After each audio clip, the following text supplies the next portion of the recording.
Այսօր Մարդու իրավունքների պաշտպանության միջազգային օրն է։ 1948 թվականի դեկտեմբերի 10-ին ՄԱԿ-ի գլխավոր ասամբլեան ընդունեց Մարդու իրավունքների համընդհանուր հռչակագիրը։ Ռադար Արմենիայի հետ զրույցում նժար սահմանադրական շարժման համահիմնադիր Նինա Կարապետյանցը, խոսելով Հայաստանում մարդու իրավունքի պաշտպանության մակարդակից, շեշտեց, որ այժմ ունենք իրավիճակի վատ թարացում։ Զուտ խոսքեր չեն, սա թվերով եւ փաստերով արձանագրված իրավիճակ է։ Մենք երբևիցե իսկապես չենք ունեցել կրոնական կազմակերպությունների առաջնորդների կալանավորում, դատապարտում, այսինքն վերջնական դատական ակտ, այսպես ասած, չենք ունեցել եկեղեցականների հետ կապված։ Նրա խոսքով այժմ մանիպուլյացիան հասնում է աննկարագրելի չափերի, երբ բարձրաստիճան պաշտոնյաները, որոնց գործունեությունը պետք է ուղղված լիներ մարդու իրավունքի պաշտպանությանը, այնպիսի տվյալներ են ներկայացնում, որոնք իրականությանը չեն համապատասխանում, եւ դա բավականին լուրջ խնդիր է։ Շատ կարևոր է հասկանալ ինչու են այսպիսի իրավիճակ ստեղծվում։ Ստեղծվում է շատ պարզ տրամաբանությամբ, որովհետեւ գործող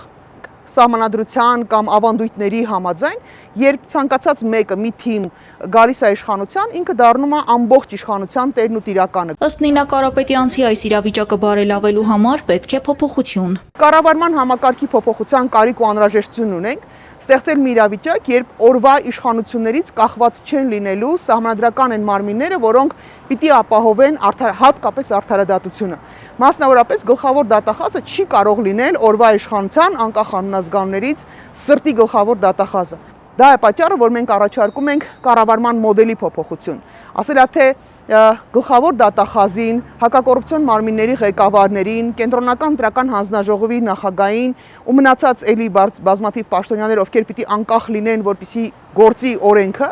իրենք պիտի նշանակվեն պետական խորհրդի կողմից։ Նրա ուղերձը օրվա հետ կապված հետևյալն է՝ չհանձնվել եւ չհուսահատվել, քանի որ այժմ այլ պետություն չունենք, սա է մերը, եւ պետք է հաջորդ սերունդներին փոխանցել այնպիսի հիմքեր, որի վրա հնարավոր կլինի կառուցել պետություն։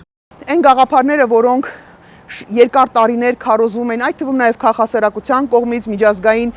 գործընկերների կողմից, այսպես ասած, պարտադրվում էին մեզ, դրանք պետք են նախ եւ առաջ մեզ, եւ մենք պիտի մեզ համար որոշում կայացնենք։ Մենք ուզում ենք արդար դատարան, մենք ուզում ենք արդարադատություն, մենք ուզում ենք, որ պաշտպանված լինեն մեր բոլոր իրավունքները, ընտրական իրավունքից մինչեւ խղճի ազատությունը։ Մենք իրավունք ունենք փողոցներում խաղաղ ցույցեր անել կամ հանգիստ հարցազրույց տալ ու դրա համար չկալանավորվել։ Մեզ նախ եւ առաջ դա մեզ է պետք։ Եվ այդ գիտակցումից հետո է, որ հասարակությունը պիտի գնա նաև ընտրությունների մասնակցի եւ իր ոչը ասի բոլոր նրանց, ովքեր որ այս պրոյեկտները չեն ապահովելու, չեն առաջարկում միտք, գաղափար, process, որը բերելու է իսկապես այս